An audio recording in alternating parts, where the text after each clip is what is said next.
मुझे कभी कभी बहुत हंसी और तरस आता है ऐसे लोगों पर जो मकाफाते अमल से वाकिफ तो हैं और जिन्हें लगता है कि ये महज सिर्फ एक लफ्ज़ है, मगर वो ये नहीं जानते कि जिस कदर वो गिरते जा रहे हैं उनका अंजाम क्या होगा। किस किस्म की बेहुदा खेल खेल कर वो इतने इंसानों का दिल तोड़ते हैं। ये सब सिर्फ वही करते हैं जिनकी तरबियत में या तो कमी रह जाती है या फिर उनकी तरबियत होती ही ऐसी है। ऐसे लोगों पर तरस खाना चाहिए कि वो दूसरों का सुकून छीन कर खुद खुश रहना चाहते हैं। और बहुत अफसोस की बात है कि इनका अंजाम इस कदर भयानक हो सकता है कि वो सोच नहीं सकते।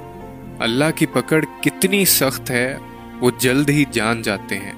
और कभी भी किसी इंसान को इतनी तकलीफ नहीं देनी चाहिए कि उसे वो तकलीफ बर्दाश्त करते करते सब्र आ जाए, क्योंकि जब इंसान को सब्र आ जाता है तब इंसान खामोश हो जाता है, और जब एक इंसान खामोश हो जाता है तब मामला दो इंसानों के दरमियान से निकल के बारगाहे इलाही में पहुंच जाता है।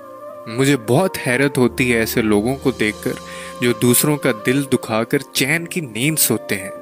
ऐसे लोग दुनिया से तो बच के निकल जाते हैं, लेकिन कभी सोचा है कि ऐसे लोगों का रोज़े महशर खुदा के सामने क्या हाल होगा और वो किस मुंह से जाएंगे?